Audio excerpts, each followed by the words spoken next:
executed multiple BMPs, BTRs. I know the report to your report earlier on the 5-5.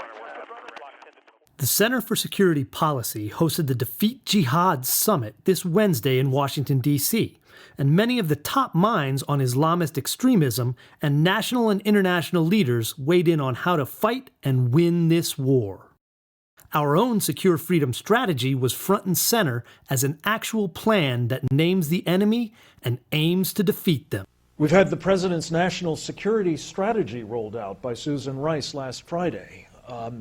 Curiously airbrushed from it was virtually any reference to Islamic supremacism or to jihad or to the ideology that, as we will be talking about throughout the course of the day, impels these activities of Islamic supremacism and of jihad, of both the violent kind and the stealthy kind. We're going to be speaking at some length, I'm sure, about that. I just want to introduce to all of you a very valuable document in terms of understanding this, not so much nonviolent as pre-violent kind of jihad, the civilization jihad, as the Muslim Brotherhood calls it. Congress is preparing to debate an authorization on the use of military force. I think that is a good thing. I think that is consistent with the Constitution that ascribes the power to declare war to Congress.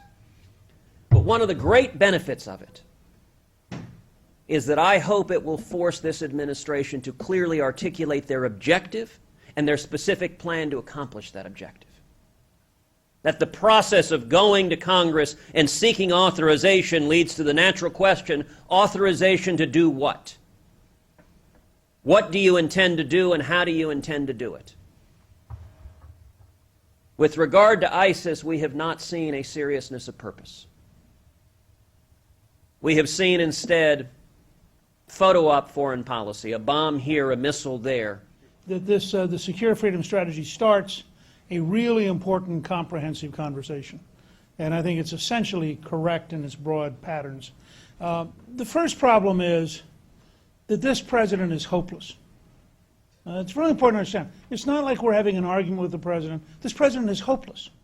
And so in a way, what you now have is a person who is probably more out of touch with reality with regard to the global jihad and the entire problem of the global war with radical Islamists.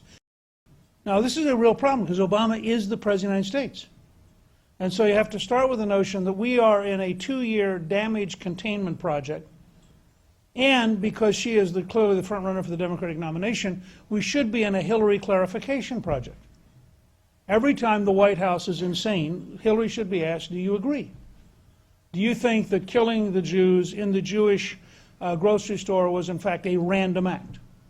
Do you agree that the Taliban is not a terrorist movement? I mean, she needs to be forced every morning to choose, is she on the side of utter, total, irrational avoidance of reality? Or is she prepared to split with Obama, the State Department, and the White House, and actually be in favor of telling the American people the truth? And this event, which is entitled briefly a Defeat Jihad Summit.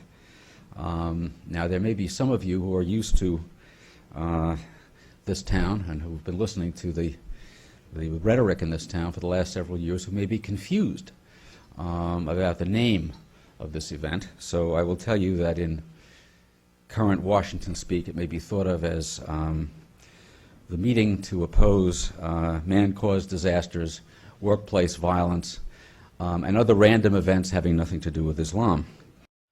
We limped along for about 8 years on the idea that you could indict the jihad into submission, and the country got attacked again and again. The threat got bigger and bigger, as you would expect when they were using bombs and we were using subpoenas. That didn't work out well. Frank asked me, he said, Mike, I want you to give 5 minutes talking about the record to date in defeating radical Islamic terrorism. I told him I didn't need 5 minutes. That'd be a 30-second accounting. We can talk a lot about the president's strategy, but look at the tactics that he is selecting. Look at the tools that he is demanding Congress take away from him. Guantanamo Bay, right? An enormous intelligence collection asset, one that has proven very important for us knowing about these jihadis as they move around the world. He'd like to close it. Guantanamo should be open and full. We watched this morning him present an authorization for the use of military force. I sat with a White House lawyer last evening, and what the president is asking Congress to do is absolutely unheard of. This president is asking for Congress to restrict his authorities. An authorization for the use of military force is meaningless unless you know who your enemy is. And this administration has demonstrated that they are unwilling to acknowledge and recognize who the enemy really is. The reality is, if they come in with an AUMF today that focuses on the destruction of ISIS and ignores all the rest of the global jihadist network that we are up against, then I think that it is a mistake to even support it. It encourages me that we now are talking about a victory against radical Islamic jihad. And I just wish and I hope that our president would finally understand the real threat that radical Islamic terrorism poses not only to America, but to our allies and our interests all over this world.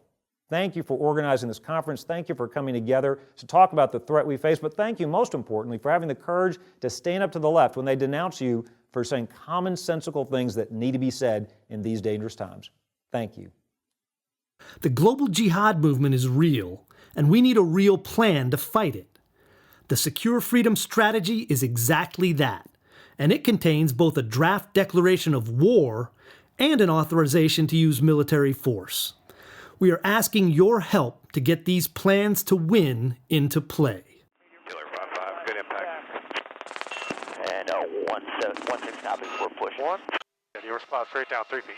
There's 2. And 1 inches.